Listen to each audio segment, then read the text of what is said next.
চৌদিশে এতিয়া বেয়া খবৰ কিয়নো কৈছো কাৰণ বিভিন্ন ধৰণে বিভিন্ন বাতৰি চৰ্চা লাভ কৰিছে বিশাল ফুকন চুমি বৰাৰ সেই মৰ্মে বহুত ধৰণে শ্বেয়াৰ কৰিছে বিভিন্ন ধৰণে বিয়পাই দিছে ৰাইজৰ মাজলৈ কিন্তু এই ভাল খবৰবিলাক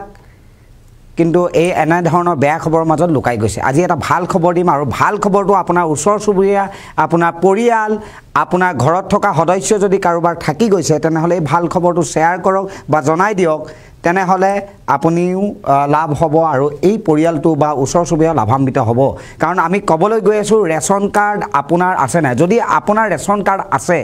তেনেহলে কোনো কথা নাই যদি আপোনাৰ ৰেশন কাৰ্ডত এজনৰ নাম কাট খাইছে তেতিয়া আপুনি এপ্লাই কৰিব পাৰিব বিভিন্ন ধৰণৰ ডাটা দিম আৰু ভাল খবৰ দিম কাৰণ ৰাজ্যত এইকেদিন 2-3 দিনৰ পৰা বেয়া খবৰ বিয়পি পৰিছে চুমি বৰা বিশাল ফুকনৰ পৰা ইত্যাদি এনে ধৰণৰ টকা লুণ্ঠন কৰা সেইবিলাক আমি শ্বেয়াৰ কৰি আছো বিভিন্ন জনে তাৰ পৰা কিন্তু আমাৰ কাৰো লাভ নহয় এই বাতৰিটো যদি আপুনি শ্বেয়াৰ কৰে বা বিভিন্ন জনক দিয়ে পুনৰবাৰ কৈছো আপোনাৰ মোৰ সকলোৱে লাভ হ'ব কাৰণ নতুন ৰেশন কাৰ্ডৰ বাবে আহি পৰিছে নতুন প্ৰক্ৰিয়া আৰু 15 ছেপ্টেম্বৰৰ পৰা এই প্ৰক্ৰিয়া আৰম্ভ হ'ব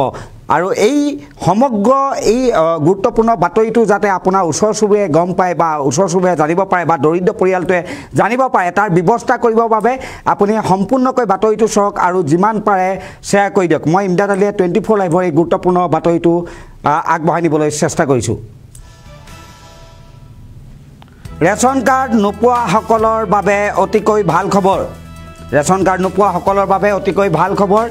আৰু 15 ছেপ্টেম্বৰৰ পৰা আৰম্ভ হ'ব নতুন প্ৰক্ৰিয়া ইতিমধ্যে 15 ছেপ্টেম্বৰৰ পৰা আৰম্ভ কৰা হ'ব এই নতুন প্ৰক্ৰিয়া 20 লক্ষাধিক লোকক সামৰি লৈছে এই নতুন প্ৰক্ৰিয়াত প্ৰায় ৰাজ্যখনৰ 20 লক্ষাধিক লোকক সামৰি লৈছে এই নতুন প্ৰক্ৰিয়াৰ ৰেশন কাৰ্ড লাভ নকৰা দৰিদ্ৰ পৰিয়ালৰ বাবে অতিকৈ গুৰুত্বপূৰ্ণ এই খবৰ পুনৰবাৰ কৈছো বেয়া খবৰৰ মাজত এই ভাল খবৰটো যিমান পাৰে বিয়পাই তোলক কাৰণ এই খবৰটোহে আপোনাৰ লাভান্বিত কৰিব জিলা ভিত্তিত বিতৰণৰ ব্যৱস্থা কৰা হৈছে এই সমূহ ৰেশন কাৰ্ডৰ প্ৰত্যেক জিলাই এই ৰেশন কাৰ্ডসমূহ বিতৰণ কৰাৰ ব্যৱস্থা কৰা হৈছে ৰেশন কাৰ্ড আবেদন কৰিবলৈ আপোনাৰ আধাৰ কাৰ্ডৰ প্ৰয়োজন হ'ব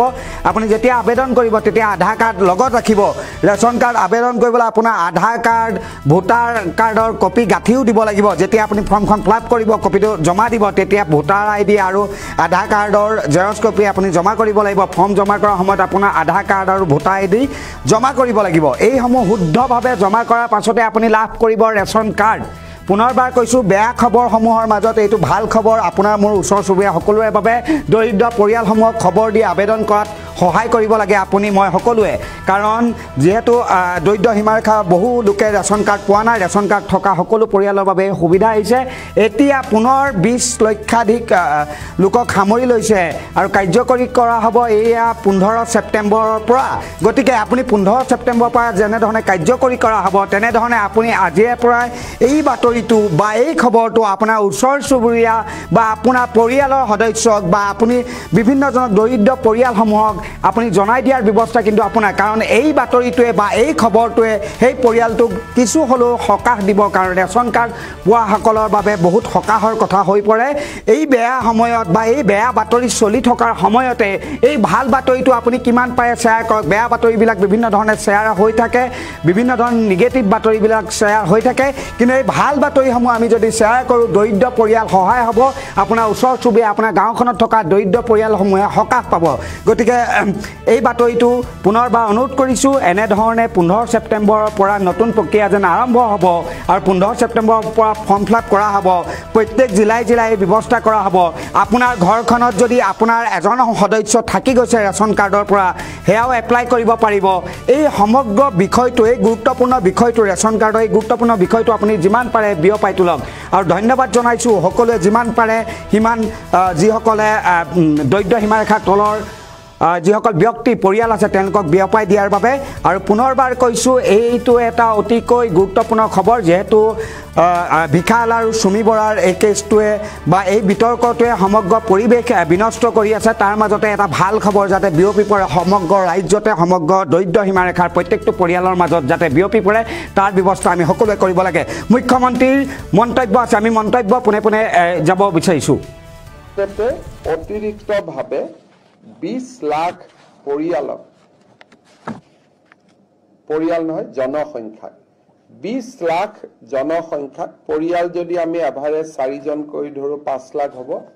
20 লাখ জনসংখ্যাক অতিৰিক্তভাৱে ৰেচন কাৰ্ড দিয়াৰ বাবে সিদ্ধান্ত গ্ৰহণ কৰে 15 ছেপ্টেম্বৰৰ পৰা ৰাইজে আবেদনো কৰিব পাৰিব আৰু জিলা ভিত্তিক বিতৰণো আমি 15 ছেপ্টেম্বৰৰ আগতে আমি কৰি দিম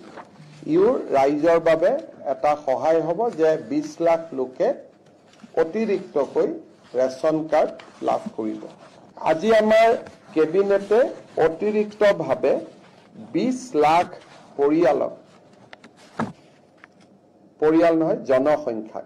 20 লাখ জনসংখ্যা পৰিয়াল যদি আমি এভাৰেজ 4 জন কৰি ধৰো 5 লাখ হ'ব 20 লাখ জনসংখ্যাক অতিৰিক্তভাৱে ৰেচন কাৰ্ড দিয়াৰ বাবে সিদ্ধান্ত গ্ৰহণ কৰে 15 ছেপ্টেম্বৰৰ পৰা ৰাইজে আবেদনো কৰিব পাৰিব আৰু জিলা ভিত্তিক বিতৰণো আমি 15 ছেপ্টেম্বৰৰ আগতে আমি কৰি দিম ইউৰ ৰাইজৰ বাবে এটা সহায় হ'ব যে 20 লাখ লোকে অতিৰিক্তকৈ ৰেচন কাৰ্ড লাভ কৰিব আজি আমাৰ কেবিনেটে অতিৰিক্তভাৱে 20 লাখ পৰিয়াল নহয় জনসংখ্যা 20 লাখ জনসংখ্যা পৰিয়াল যদি আমি এভাৰেজ 4 জন কৰি ধৰো 5 লাখ হ'ব 20 লাখ জনসংখ্যাক অতিৰিক্তভাৱে ৰেচন কাৰ্ড দিয়াৰ বাবে সিদ্ধান্ত গ্ৰহণ কৰে 15 ছেপ্টেম্বৰৰ পৰা ৰাইজে আবেদনো কৰিব পাৰিব আৰু জিলা ভিত্তিক বিতৰণো আমি 15 ছেপ্টেম্বৰৰ আগতে আমি কৰি দিম ইউৰ ৰাইজৰ বাবে এটা সহায় হ'ব যে 20 লাখ লোকে অতিৰিক্তকৈ ৰেচন কাৰ্ড লাভ